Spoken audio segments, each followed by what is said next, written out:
Basically what I'm saying is, guys, don't walk down any fucking dark alleys. Wear any kind of clothes you want, but just be careful, okay, guys? Stay careful, stay safe, and be sexy always. I guess one could keep on talking about this movie more and more and the implications of the events that take place and all that, but I think I've said about all I can say. It's a powerful film.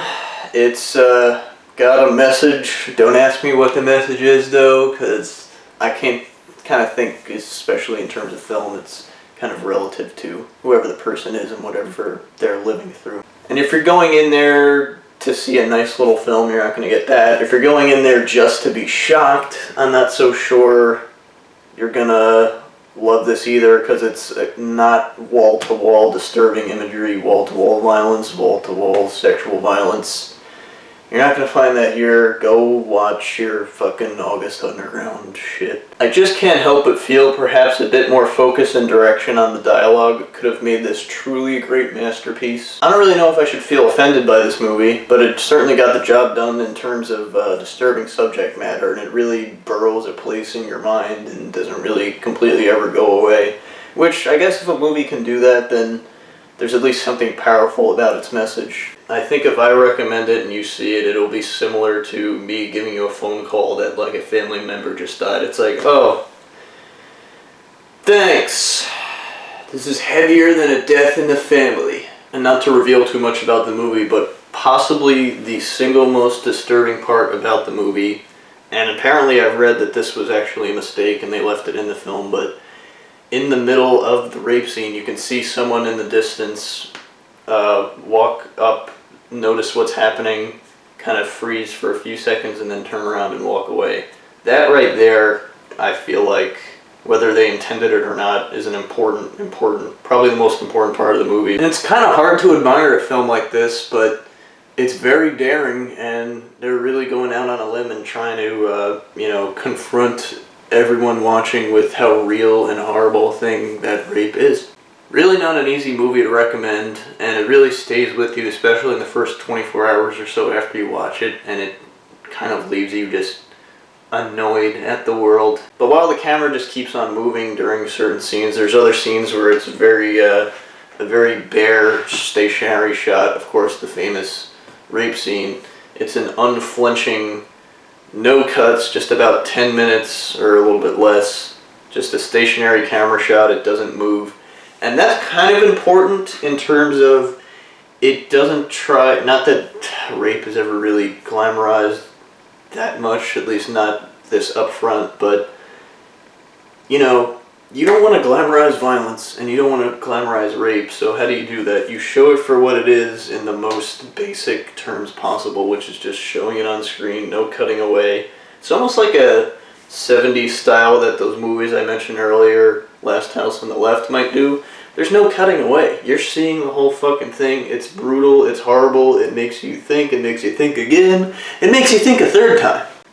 But I could definitely get behind the crazy camera techniques, although it's maybe overdone at certain times towards the beginning or something. I did really like that whole long sequence where the camera just keeps moving around inside that club and we're moving deeper and deeper into the cavernous depths of the club, and there's just very low lighting. And then there's some kind of like ham-fisted quotes like, time is irreversible, or, that doesn't kill us, makes us stronger, that sort of thing. It's just like, take the quotes out and just let the movie speak for itself, please. However, to me, there's an undeniable air of pretentiousness behind some of the film, like, I don't know, the use of Beethoven's Seventh in the last shot and the camera just spinning around and round and round. Although I do like the very last couple of seconds where it just turns into a cacophonous noise and static. I would say the acting is overall very good, actually, and we start to identify with or kind of like these characters as the film goes on and we see them in more vulnerable places. And that's just the sort of cool subliminal shit I'm into anyway, so I'm all for it, but I'm not sure you can actually hear that unless you're maybe wearing a good pair of headphones or you're actually seeing it in the theater with pretty expansive sound system, otherwise you're probably not going to pick up on it. The music was composed by one half of Daft Punk, actually, and interestingly enough, adding to the whole uneasy feeling and the fact that people were walking out, I think it's the first 20 minutes or so, there are sounds emitting from the soundtrack that are supposedly around 28 hertz, which if you look at a graph of, frequencies, 28 hertz is barely even audible. It's pretty much the lowest tone that you could ever, a human could hear. I mean, it's just barely above the human hearing range. I'm not so sure that's why these images were put on the screen in the first place. Which is why I find it kind of weird when I start talking to other people who are into controversial films and everything, and they'll start saying stuff like, well, I don't know, Irreversible wasn't that great. I mean, there was the rape scene. I mean, we all like a good rape scene. And while I certainly love looking up every last movie I can get my hands on that's the most disturbing or most controversial, it usually means that there's something substantial behind it and it hits a powerful chord with the audience, or it just completely misses. And those are just some of the reasons why people found this film difficult to watch, and many at its premiere at Cannes Film Festival decided to walk out. So let's get this straight. Not only is the whole fucking movie backwards and confusing in that sense, but we also have a very violent and very rapey scene to look forward to once we start watching the movie. Oh, and it's in French. Oh, but I didn't tell you that the camera just won't stop moving like this, and it's kind of like,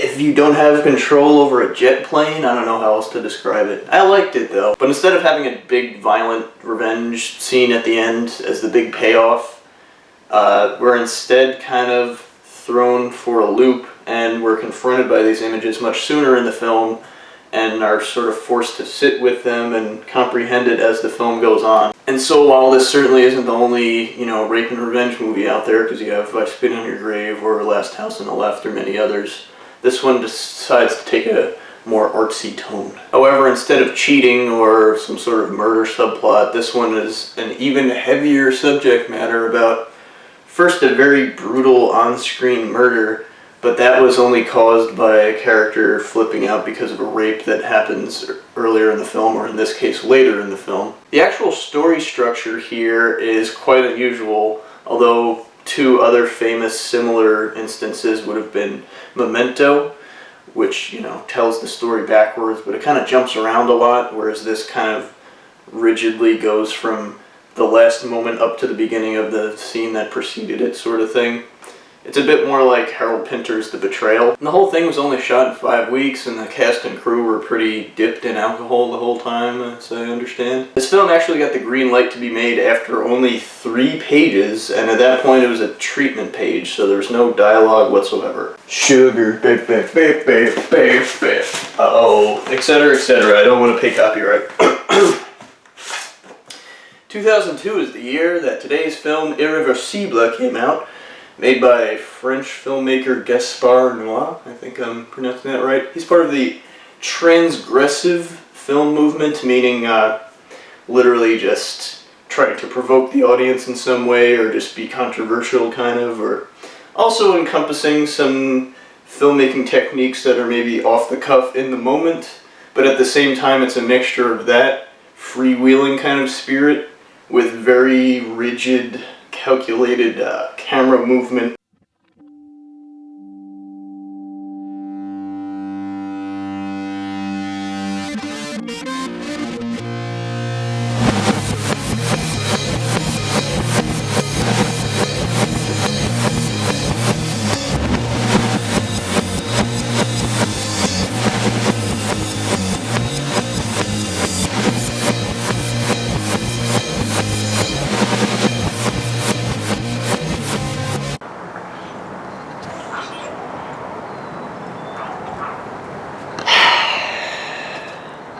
I've avoided it long enough. It's on all the most disturbing lists. Irreversible. Oh man, what a beautiful day. Isn't life grand?